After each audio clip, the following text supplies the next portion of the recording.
Imran Khan arrest হওয়ার পর পাকিস্তানে শুরু হয়ে গেছে দাঙ্গা। ইমরান খানের সমর্থকরা পাকিস্তানের প্রধানমন্ত্রী শাহবাজ শরীফের জ্বালিয়ে দিয়েছে ঘর। ইমরান খানের সমর্থক ও সেনাদের মাঝে চরম ঝামেলা শুরু হয়েছে। রাস্তায় নামা মানুষজন ব্যাংক অবধি লুট করছে। সেনা মুখ্যালয় থেকে শুরু করে কোর কমান্ডারের ঘরেও হামলা চালানো হয়েছে। এই সবকিছু ওই দেশে হচ্ছে যে ভারতের থেকে কাশ্মীরকে স্বাধীন করতে চায়। পাকিস্তানের সেনা এই প্রথমবার নিজের দেশের নাগরিকদের হাতেই মার খাচ্ছে। এই বিশাল ঘটনার পর ভারতও বড়সড় সিদ্ধান্ত নিয়েছে। ভারতীয় সেনা পুরো সীমাকে ঘিরে ফেলেছে। গোটা এলওসি জুড়ে প্রচুর সেনা মোতায়েন করা হয়েছে। ভারতের ভয় রয়েছে পাকিস্তানের এমন বিশৃঙ্খল সিচুয়েশনের ফায়দা তুলে পিওকেতে লুকিয়ে থাকা জঙ্গিরা ভারতে অনুপ্রবেশ করতে পারে। কাশ্মীরে G20 বৈঠকের ঠিক আগে পাকিস্তানে দাঙ্গা শুরু হয়ে গেছে। ভারতের ভয় রয়েছে নিজের দেশেই খুব খারাপভাবে মার খাওয়া পাকিস্তানি সেনা মানুষজনের ভাবনা বদলানোর জন্য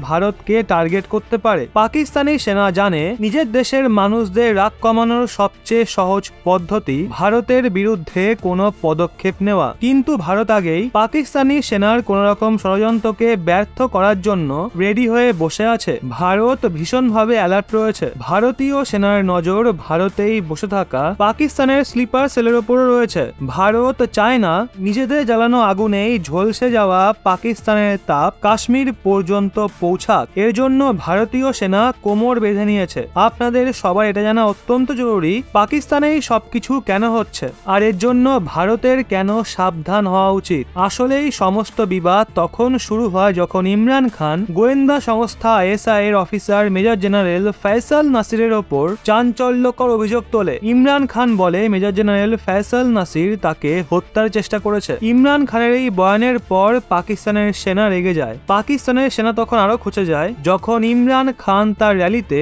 পূর্ব রাষ্ট্রপতি আসিফ আলী জারদারি ও বিদেশ মন্ত্রী বিলাওয়াল ভুট্টোকে টার্গেট করে। পাকিস্তানের সেনা বিলাওয়াল ভুট্টোকে পছন্দ করে। খবর তো এও রয়েছে পাকিস্তানের সেনা বিলাওয়াল ভুট্টোকে আগামী প্রধানমন্ত্রী বানাতে চায়। কিন্তু ইমরান খান ভারত থেকে অপমানিত হয়ে ফিরে আসা বিলাওয়াল ভুট্টোর চরম নিন্দা করে। ইমরান খান বলে বিলাওয়াল ভুট্টো পাকিস্তানকেও অপমান করিয়ে দিয়েছে। ব্যাস তারপর থেকেই ইমরান খানের কাউন্টডাউন শুরু হয়ে গেছিল। সেনাদের পাকিস্তানে এমন প্রধানমন্ত্রী দরকার যে কাঠের পুতুলের মতো কাজ করবে, নিজের মাথাকে কাজে লাগাবে না। এটা শুধুমাত্র বিলাওয়াল ভুট্টোই করতে পারে। ইমরান খান তো সেনার ওপরই প্রশ্ন তুলছে, ভারতের প্রশংসা করছে। এজন্য সেনা ইমরান খানকে রাস্তা দিয়ে সরাতে চায়। আপনারা জেনে রাখুন পাকিস্তানি সেনার দোকান ভারতের প্রশংসায় নয় ভারতের বিরোধিতা করলে চলে। যতক্ষণ ভারতের সঙ্গে যুদ্ধের আশঙ্কা থাকবে ততক্ষণ পাকিস্তানের সেনা পশ্চিমী দেশগুলোর থেকে হাতিয়ার ও আর্থিক সহায়তা নিতেই থাকবে। এর জন্য এখন পাকিস্তানের সেনাদের আর ইমরান খানকে পছন্দ নয়। তো বন্ধুরা, এই সম্পূর্ণ বিষয় নিয়ে আপনাদের কি মতামত? পাকিস্তানের ভবিষ্যতের অবস্থা কেমন হতে চলেছে বলে আপনার মনে হয় তাও কমেন্টে জানান।